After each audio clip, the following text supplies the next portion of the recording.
Hey, how's it going? It's Huang here with Hand Therapy Secrets. I'm joining you on a Saturday.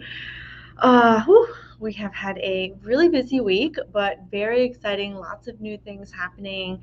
People coming into the hand exam prep program, people getting ready to prepare for the November exam, people thinking about and preparing for the May exam of 2023. It doesn't really matter where you are in the world. We have an opportunity to help people with hand and arm injuries. I spent yesterday, uh, funny enough, in a business course where we're really diving into like why we help people and how we help people, and just telling people over and over and over what we do, as occupational therapists, as certified hand therapists. It's just really key.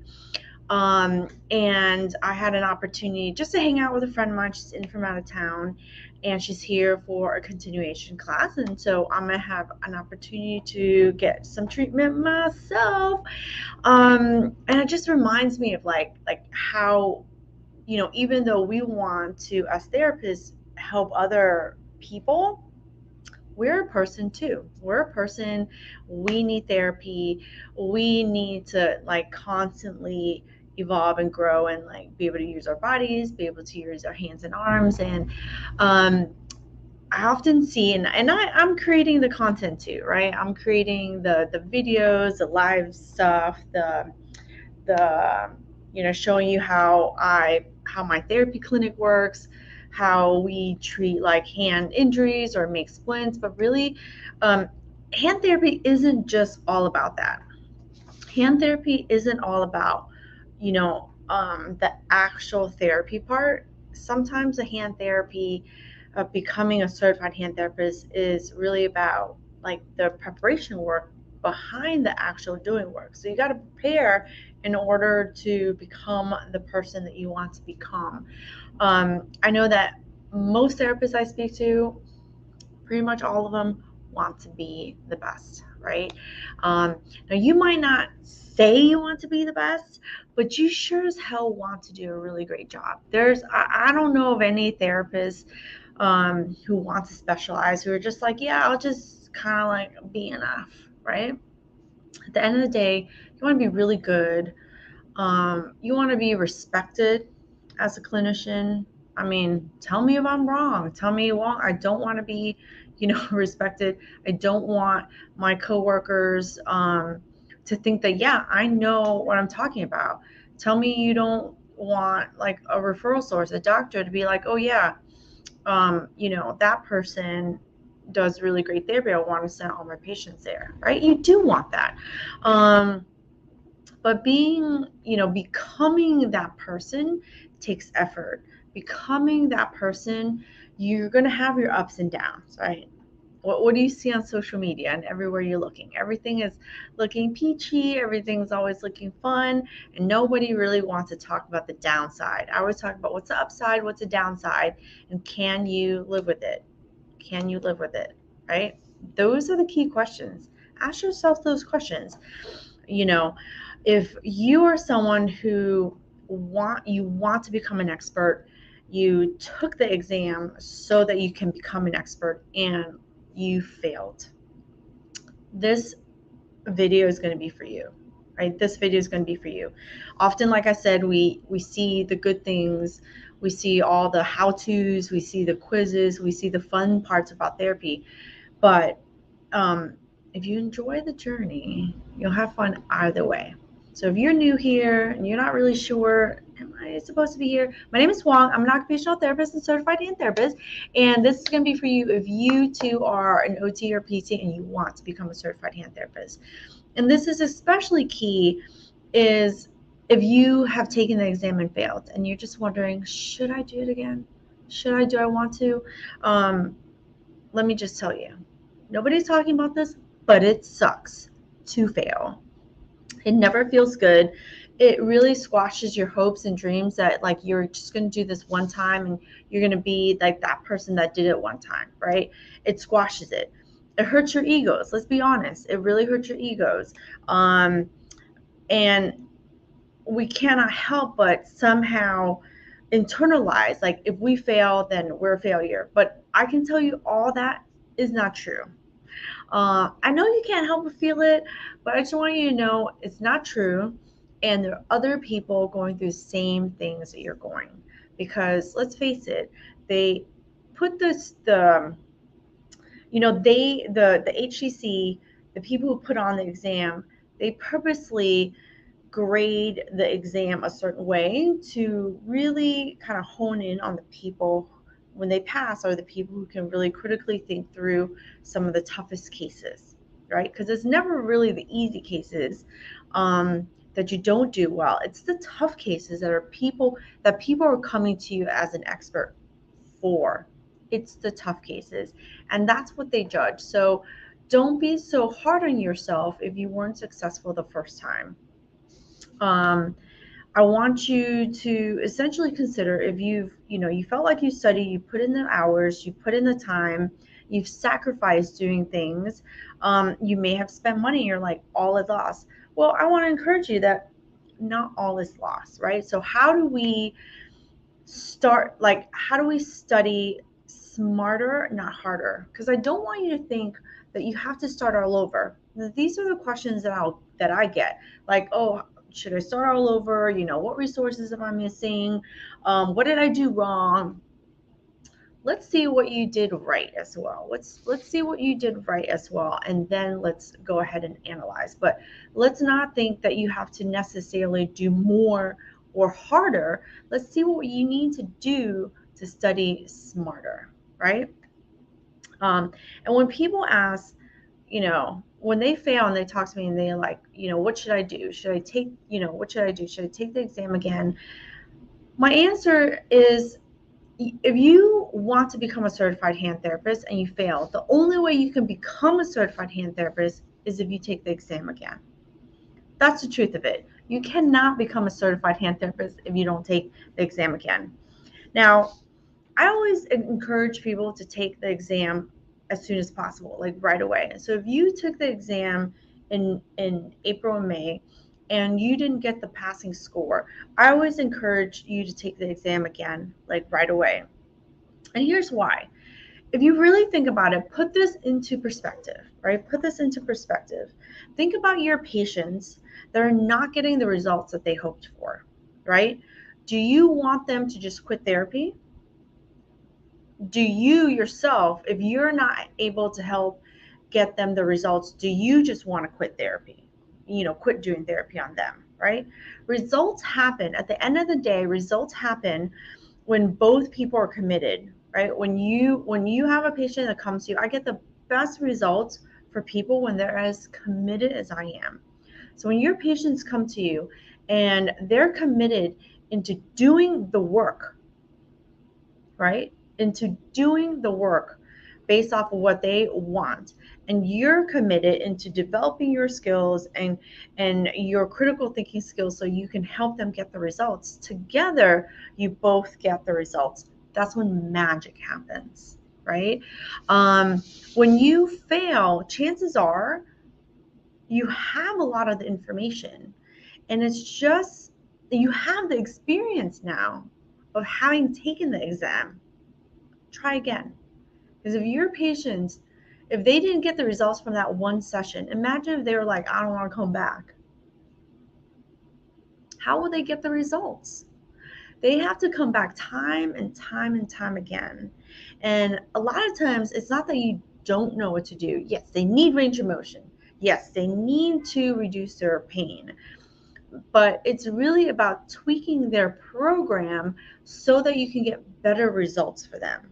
So when you're taking the exam, um, and you think about giving up, how are you going to become an expert? How are you going to become a certified hand therapist if you give up?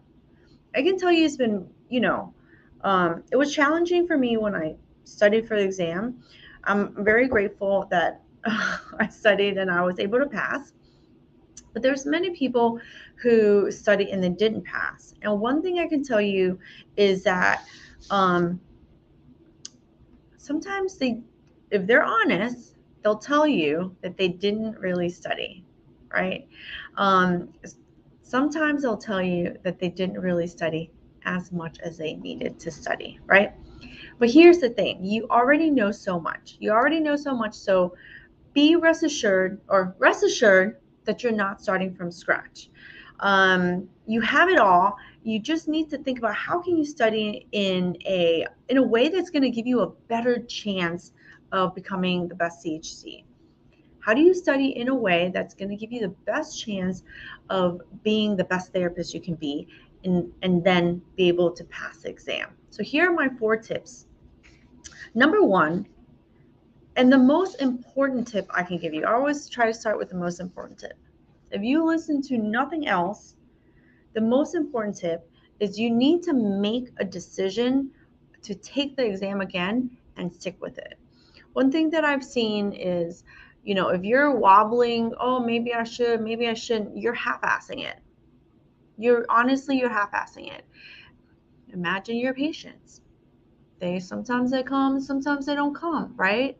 If they're inconsistent about it, they're not going to get the results. So if you're inconsistent about it, you're not going to get the results. So, make a decision. If you want it, do it. If you don't want to do it, then don't do it. Give yourself the release of like letting that go, right? Let it go. But don't half-ass it, because you're not going to get what you want. And then you're going to be frustrated, right? So one thing I see is like people can't make a decision, and so they wait, and then like they Hail Mary a few weeks before the exam. Maybe I'll take it again. That FOMO comes in. Maybe I'll take it again, and maybe I'll get a different result. But you haven't really studied, you haven't dove in, you haven't looked to see what's going on, you haven't done anything. So this whole time you've been anxious about it, you didn't make a decision, right? So I would encourage you, the number one tip that I have for you, if you failed the exam, is make a decision, a hard yes or a hard no, to go ahead and do it again. And this is the best time to make that decision. Make the decision now. If it's yes, then stick with it and go. If it's a yes, then listen to the rest of the tips, right? If it is a yes, then you've got to declutter your mess. That's number 2. Declutter your mess. Declutter your notes, declutter your books. Maybe some of you guys have way too many resources, way too many books, and you're going from so many books that it is confusing you. You've got so many, like just stacks and stacks and stacks of notes, and it's confusing you. Declutter that, right? Declutter your mind. That's kind of hard. Declutter your mind. What are you saying to yourself? If you're talking shit to yourself, then you're gonna live it, right? If you're mean to yourself, then you're gonna get it. Like you're not. It's gonna drain your energy, right?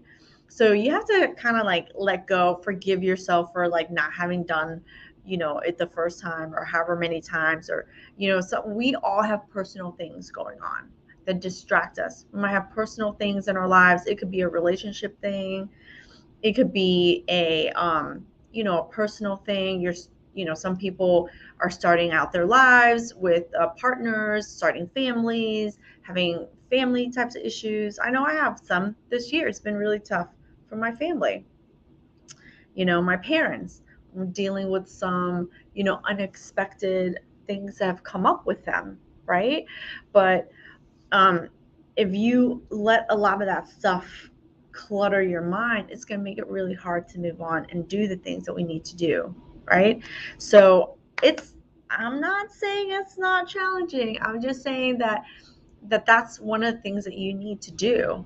And the faster we catch it, the faster and the better we're able to deal with it. So if you're saying bad things to yourself, if you're saying I'm stupid, if you're saying you're not good enough, if you find that words matter, if you're saying bad things to yourself, they stick in your head and they take up a lot of room, and it makes it for like, it's kind of like a self-sabotage, right? You're self-sabotaging yourself. It's just like, it's the same if we go back to number one, which is making a decision, and you teeter-totter and you can't make a decision, and then all at the end you do a Hail Mary and you're like, maybe I could do it. Maybe it, like, even though I waited so long, maybe you're literally self-sabotaging yourself for a failure and then blaming yourself. Give yourself the best possible chance, and the best possible chance is making a hard decision and then giving yourself time to actually complete your goal, right? And then declutter your notes, and then declutter your mind. And then really number four is some of the most important things that you could do is where you're actually taking action. And in the action, here's what you're going to do. You're going to analyze your score. You're going to study, you're going to analyze your study routine. And then you're going to need to create that plan in order to, like, where are the gaps? Because if you have a less than 5 point gap, then you know a lot. You're just missing a small component that can help you gap that knowledge. You're so close. I mean, I always tell you, you're so close. There's just something there that you're not able to analyze, right? If your score is over 10 points of a gap, then you have to do a lot more studying. There's a certain amount of studying. There's a particular group of topics that you just ignored. You said it was hard. Some people tell me that they're not good at tendons and flexor tendons and extensor tendons, right? Let me encourage you. You know so much more about flexor tendons and extensor tendon because every hand case is a flexor and an extensor tendon case. If you really think about it, every single hand fracture case, right? I think a few weeks ago, I think 2 weeks ago, I went over how to critically think through like a hand case, and every hand fracture, every finger fracture, hand fracture, they all essentially are flexor tendon, extensor tendon cases. And it's because in order to move the fingers, in order to move the joints, those tendons have to glide, they have to move. In order for flexors to move, the extensors have to give. In order for extensors to give, in order for extensors to move into extensions, the flexors have to give. So every hand case is a flexor and tendon case. How do you gap that information so you're not saying to yourself that you don't know something, right? You do know something. So if you're 10 points out, like really analyze, really go in, analyze your score, analyze your study routine, and then create that plan so that you can cover all the topics that you need. If you're less than 5 points, then that gap is it's a little bit more specific. And one of the things I like to say is the devil's in the details, right? The devil is in the details. Sometimes think about your hand patients. When you're moving from nothing to 50% of motion, it's relatively easy. You're trying to get that last little bit of motion so your patients get 100% recovery.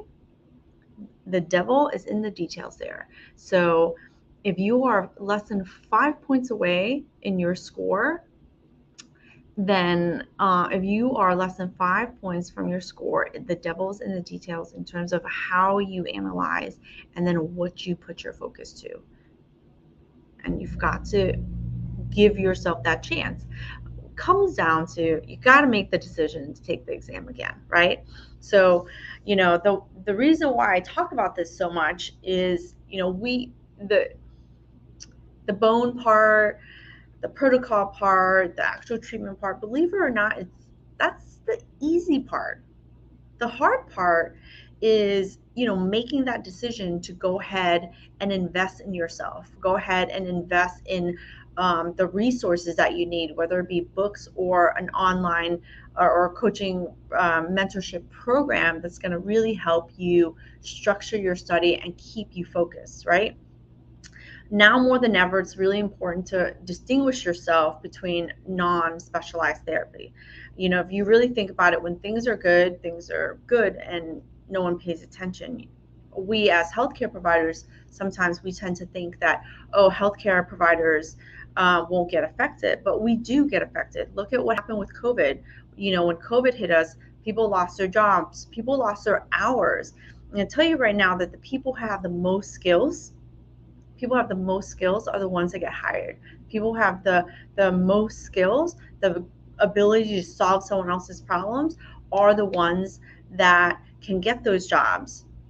Right? When I talk about choices, it really is about being able to, stand out above the crowd. So when you become a CHT, it's not just about those letters. Yes, we make it about the letters, but when you become a CHT, it's that you know how to guide your patients through. It's about helping them make decisions about what can actually work for them, that your therapy can work for them. It's about, it's about you making more money and having a more fulfilling career in the long run. So whether you invest in, whatever you invest in now, believe it or not, a couple of $1,000s, a couple $100 can 10x over the longevity of your career. I know that most people might tell you that, it's not worth it. They didn't themselves get a raise once they became a certified hand therapist. But I can tell you right now, from the members that are in my program in the past and even currently, how some of them are able to move into better positions, and they're able to have a stronger foundation to negotiate their salaries. How some of them are working in being able to get bonuses, certain things covered, costs of the programs covered, the CEUs covered, things like that. So it's possible for you to be able to use your skills, not just to get better results for your patients, but also to get results for you in terms of personally, professionally, in terms of money. Let's face it, everything is going up, cost of goods, cost of living and stuff like that. And the people who have the most skills, right? The people who have the most skills are going to be able to stand out above the crowd and be able to, strongly ask for more, right? Um, so if someone told you that no, you cannot make more as a certified hand therapist, I would encourage you to question, maybe they think they couldn't, but it's possible for you to, right? It's possible for you to.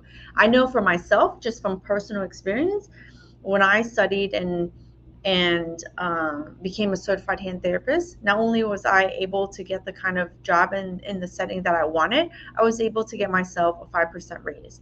And then within a course of so many years, I was able to get myself a 20% raise. And then over a course period of time, I made the decision to go out to business and, for myself, and I can increase the opportunities that I provide for myself, right? And I just want to encourage you that becoming a CHT for you can give you opportunities that you want, right? You can dream big. It's free to dream big. And then it just takes a certain amount of commitment and effort to do the necessary work, to do the steps. We always tell our patients to do the work, At the end of the day, we need to do the work too. So you can work in the different settings that you want to. If you want to be more in a particular outpatient setting, in a hospital setting, in a doctor's, setting, to be in your own setting, to work for yourself one day, it's possible. But you can't let one failure stop you from trying again. And in order to be, you have to be the CHT before you become the CHT, and being able to critically think through any kind of problem and making decisions like that, you become the best therapist in your area. And being the best will also help you pass the CHT exam. That critical thinking, making decisions, those things will help you to answer the questions correctly on the exam and not feel completely lost and flustered when you're getting questions that you don't know. These people, the commission, they have a huge bank of questions. They have statisticians that work on these questions. It's not so easy. It's just like to make some stuff up. But what we can make up, which really is not like totally make up, it's just using our stories, using the cases that we currently have. It really helps us to critically think through, right? And make decisions. And that's exactly what you do on the exam. So if you have failed, if you have failed your exam to become a certified hand therapist, I encourage you that it is worth it to try again and to give yourself a chance. Consider investing in yourself and giving yourself a chance to become the therapist that you know is possible, right? You know it's possible. And I think it's possible. So don't be discouraged. I hope that you are encouraged that it's possible for you. And if you need help, then apply for the hand exam prep program. We're currently open. We're going to close enrollment August 2nd as we get started in the program. So if you have any questions about it, if you're like, I don't know if I'm sure, I don't know if I'm ready, or I don't know if this program fits me, if you are on Instagram, just shoot me a message. Slide into my DM, ask me any questions you want. And if you're seeing this on Facebook or you're seeing this on YouTube, you can grab the link to apply for the program. And once you apply, then I'll respond to you in an email with a series of questions. All you have to do is answer those questions, and we'll be able to see whether this program is right for you. There's absolutely no commitment in applying for the program, but it is an opportunity to kind of go through a series of questions to see, how ready you are for the exam, and, what else you need that's possible to help you make it possible. All right. So I hope this helped you. So the 4 tips are: make a decision about yes or no, take the exam or not take the exam. If the answer is no, you don't have to listen to the rest. If it's yes, you want to become a certified hand therapist, then the second tip I have for you is to declutter your notes. The third tip is to clutter your mind. And the fourth tip, which is kind of like second most important to after making a decision, is you got to analyze what you're currently doing, analyze that score. All right. So I hope this helped. And if you have any questions, feel free to send me a message, and I will talk to you later. All right. Enjoy your weekend. Thanks for tuning in. Bye.